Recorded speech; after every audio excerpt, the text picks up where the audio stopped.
A gente está vivendo um daqueles raros momentos que redefinem um século. This is Liberation Day.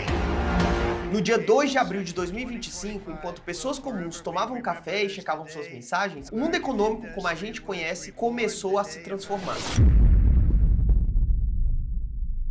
As duas maiores potências mundiais entraram numa batalha comercial sem precedentes, cujos primeiros impactos já alcançam o nosso bolso e mudam completamente a forma que a gente planeja o futuro. O tal do tarifaço do Trump não é apenas uma política econômica, é um plano muito audacioso que promete redesenhar o mapa do comércio global como a gente conhece. O mundo entrou nessa crise de um jeito e vai sair dela totalmente irreconhecível. Mas afinal, qual é realmente o plano por trás de tudo isso? Hoje a gente vai falar sobre o principal assunto que está mexendo completamente com os mercados pelo mundo e que podem muito em breve afetar o nosso bolso. Tem muita gente se perguntando como que as maiores empresas do mundo, como a Apple, estão pensando em mover as suas fábricas, ou por que os mercados de investimento internacionais estão entrando em pânico nas últimas semanas. Esse vídeo vai te dar clareza para você entender de forma resumida o que realmente está acontecendo no mundo nesse momento. Como não somente já está afetando o preço que a gente paga em tudo, como também vai mudar completamente a relação entre os países como a gente conheceu. Se você é novo por aqui, meu nome é Igor Bevilacqua e se você gosta de se manter atualizado do que está acontecendo pelo mundo, porque entende que informação é poder, não esquece de se inscrever nesse canal. Para te contextualizar, o mundo econômico atualmente funciona meio que como se fosse uma gangorra. Só que essa gangorra está em desequilíbrio há décadas e nesse momento ela pode estar prestes a quebrar. Para você entender, de um lado a gente tem China, Alemanha, Japão, Coreia do Sul como grandes máquinas de produção que produzem mais do que elas mesmas conseguem consumir. Do outro, a gente tem os Estados Unidos, que é uma máquina de consumo, ou seja, que consome mais do que de fato produz. Só em 2024, para você ter ideia, os Estados Unidos acumularam um déficit, ou seja, compraram mais do que venderam, né, importaram mais do que exportaram, de 300 bilhões de dólares só contra a China. Para você ter uma noção de grandeza, é como se cada americano estivesse enviando todos os anos $1.000 para a China. Ou seja, o governo americano está em cima de várias empresas que podem depender comercialmente de outro país. Você percebe a relação de vulnerabilidade? Só que esse tipo de desequilíbrio não nasceu por acaso. A China funciona como se fosse uma fábrica colossal do mundo, que o governo age como se fosse um capataz, tirando os recursos da população e transferindo para o setor produtivo. Ou seja, dinheiro do pagador de imposto chinês que tem o poder de compra diminuído para que as empresas consigam vender mais barato para o resto do mundo. Enquanto isso, os Estados Unidos são os grandes compradores do resto do mundo, porque a moeda dos Estados Unidos é muito forte. Isso faz com que para um americano comprar fora fique mais barato, só que para quem é estrangeiro comprar nos Estados Unidos se torna mais caro também. Esse modelo cria uma espécie de relação tóxica de dependência entre esses países. A China precisa exportar em massa e os Estados Unidos precisam importar em excesso. O grande problema é que essa situação de desequilíbrio prestes a quebrar não é causada necessariamente porque os outros países estão tarifando os Estados Unidos e por isso ele tem que retrucar também tarifando esses países. Não é daí que vem. Existem várias situações que criam esse incentivo de outros países venderem mais para os Estados Unidos do que comprarem. No caso da China, todo mundo sabe que tem subsídios bilionários do governo, que é fazendo o pagador de imposto pagar pela produção industrial, manipulação cambial, né, desvalorizar a própria moeda para tornar a produção do seu país mais barato para o exterior, né, políticas industriais muito agressivas que muitas vezes penalizam a população. Então, sim, o mundo já estava numa situação bem caótica antes do 2 de abril, quando chegou o tal do tarifaço, que o Donald Trump chutou o tabuleiro e mudou tudo. Você deve ter visto nos jornais ele anunciando uma tabela com tarifaço para vários países, começou tarifando a China em 34%, a China retalhou, aí ele subiu mais 50%, ficou 84%,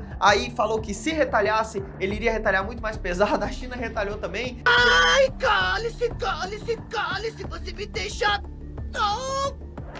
E até que eles chegaram a 145% de tarifa contra a China. Essa tarifa é isso, deixar os produtos que vêm do exterior mais caro para o cidadão americano, para que esse cidadão americano compre mais das indústrias americanas. Só que aí o mercado de investimentos mundial, cara, entrou em pânico. Tipo, a economia global parecia estar fora de controle. E por que isso acontece, né? Porque tudo isso vai muito além de somente as tarifas. A tarifa é a ponta do iceberg, mas aí tem os desdobramentos óbvios. Donald Trump impõe tarifa contra outros países países que muitas vezes dependem de vender para os Estados Unidos e força todo mundo a se sentar para discutir um acordo. E essa visão, segundo vários economistas e especialistas, tenta replicar um acordo que aconteceu lá em 1985, que foi um outro acordo chamado Acordo de Plaza, que também tinha um plano de zerar o déficit comercial americano, ou seja, fazer com que os Estados Unidos comprem e vendam na mesma proporção e fortalecer as indústrias americanas. Na época isso acontecia e hoje isso acontece. Mas por que isso acontece? Se você quiser saber o nome bonito, o problema se chama dilema de Triffin. Ou seja, se os Estados Unidos querem manter o dólar como a moeda mundial, naturalmente muitos países vão demandar aquela moeda para fazer transações entre eles. E essa demanda por qualquer produto faz com que aquele produto suba de preço. Então, naturalmente, o dólar vai ser apreciado, vai ser valorizado por muita gente. E se o dólar é a moeda oficial dos Estados Unidos, naturalmente os produtos americanos, produzidos em solo americano, vão parecer mais caro para quem tem economias no qual a moeda não é a moeda do mundo. Eu vi a opinião de vários especialistas antes de montar esse vídeo e o que eu percebo é como que é representado esse dilema como uma situação de causa e consequência. Então, se os Estados Unidos querem fazer com que essa balança comercial fique favorável para que ele consiga exportar mais também e zerar esse déficit comercial, ele teria meio que abrir mão que o dólar, a moeda que ele controla, fosse a moeda mundial, porque ele ganha de um lado, mas ele também tem um ônus, né? É a história de dizer que os Estados Unidos querem ser o caixa eletrônico do mundo, mas reclama se todo mundo tá indo até ele sacar. Só que aí, desse jeito agressivo que o Donald Trump tem feito, a reação dos investidores foi imediata. Aconteceu uma venda massiva de títulos públicos americanos. Só que isso é muito perigoso, porque naturalmente, quando os mercados de renda variável, como ações, por exemplo, começam a flutuar muito de preço, ou seja, eles têm alta volatilidade, significa que tem muita imprevisibilidade, muita incerteza por parte dos investidores investir nas empresas. E aí, quando eles não investem nas empresas, esse dinheiro do mundo costuma correr para um lugar que costumava ser visto como um lugar seguro para manter seus investimentos, que era justamente emprestando dinheiro para o governo americano. Então, se muita gente quer emprestar dinheiro para o governo americano, naturalmente o governo americano não precisa pagar tantos juros, então os juros ficam mais baixos. Só que dessa vez, toda essa volatilidade acontecendo no mercado de renda variável fez com que os juros também começassem a subir, ou seja, as pessoas estavam vendendo, inclusive a China, vendendo seus títulos de dívida. Então, era como se a posição do mundo não fosse mais interpretar os títulos de dívida como o porto seguro do dinheiro mundial. Isso é uma crise de crença, de credibilidade, de confiança do mundo em relação aos Estados Unidos. O susto foi tão grande que aí, inevitavelmente, o Donald Trump recuou, dizendo que as tarifas seriam congeladas por 90 dias. E aí, no momento que eu gravo esse vídeo, os dois presidentes, China e Estados Unidos, estão na sua turnê conversando e aumentando a sua influência, porque os Estados Unidos têm vários novos países para conseguir parar, para negociar, assim como a China também tem trazido países que têm a economia emergente e que meio que se relaciona com os dois, que tanto vende muito para os Estados Unidos e compra muito da China, como por exemplo o Vietnã. Nesses 90 dias, esses países estão jogando ó, eles estão aumentando sua zona de influência, sabe? E o Brasil nessa história, né? A gente tá no meio dessa floresta que tem na nossa frente